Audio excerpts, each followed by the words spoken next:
9 months, long before this operation began, we've been pushing ICE for answers, like who are they arresting and why? Many times those questions about their tactics and use of force went unanswered or lacked specifics. Tonight, after countless requests, ICE agreed to speak with our Sabrina Franza. She asked those questions again in person. Under the cover of darkness. Hey, good morning. I got people out here at the gate. Chicago ICE Field Office Director Sam Olson drove us to the Broadview ICE Processing Center. On the other side of this gate, white buses. Inside them, people destined for out-of-state detention.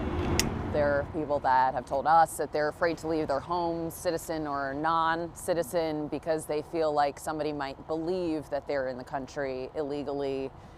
What would you say to those people that feel like they might be profiled in this situation? Yeah, we don't profile. Like even in the Chicago office, we probably have probably people from 100 different nationalities, different countries, like in our custody.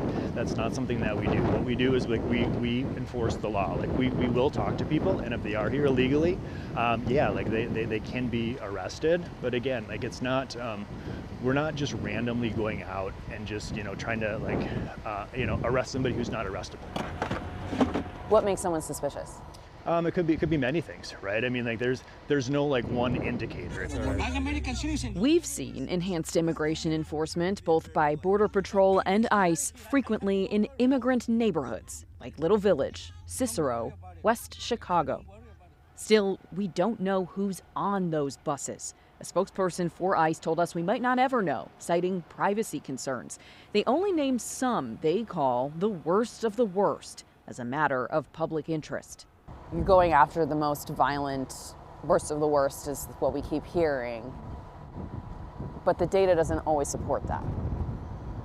Sure, and while we try to target the worst of the worst, like there's times that we don't always be able to arrest the worst of the worst. An analysis of DHS data shows that on September 21st, 72% of people detained nationally didn't have a criminal conviction. 25% of those people are facing pending charges. He's like a weapons arrest, so that's why we're using some of our tactical team to do it. After we break from here, we're going to head over to G4. Officers were looking for a 44-year-old Mexican national. He's got a black Tundra he drives. Facing recent felony charges and, they say, 2 prior convictions. He had an autistic adult son with him, so if he has that son with him again, there is a wife or a mom in the house, so we're going to have her come get the kids. We set out.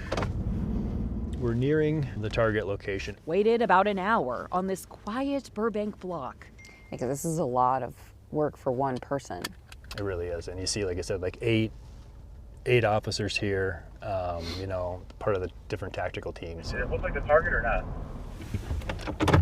ICE spotted a man who they say matched their description, took him to a parking lot near the Burbank Police Department. So there was no resisting. Yes, they say targeting custody. At all, so it went exactly the way that we'd liked it to. ICE told us his name is Flavio Retania Segovia.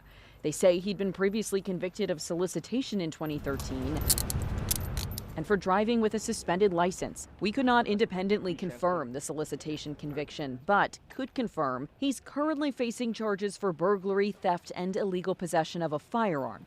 He pleaded not guilty. We asked why so often federal agents are recorded making arrests on the ground. Why is that something that we see over and over again? And it could be, like, I mean, that's just a way to arrest somebody. Like if somebody has been resisting and we can't control them, like we use the ground as help to be able to control them. If they're resisting, if somebody hasn't been resisting, that's not normally a tactic that we do. We went from Burbank to Harvey, no arrests there. Then in South Chicago, agents believed they spotted a car they were looking for. We have one guy cuffed here. Again, this guy's on the ground because he's a cop. But then they found this man running, someone they said they weren't originally looking for. They told us he had a Venezuelan ID. Agents asked why he ran. He said he was afraid. ¿Por qué correr?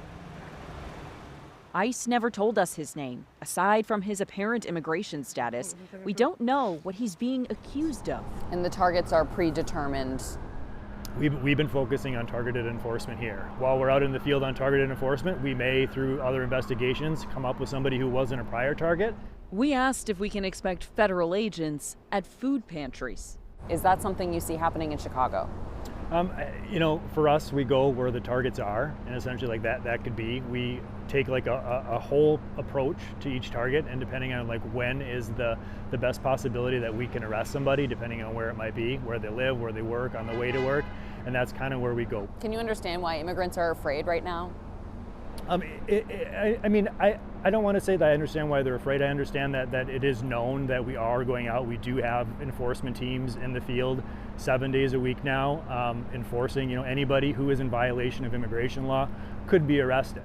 According to DHS, there have been 3,000 immigration arrests since this operation began. For context, there's an estimated 500,000 undocumented immigrants in Illinois. We asked how long this operation might last. As of tonight, ICE won't say.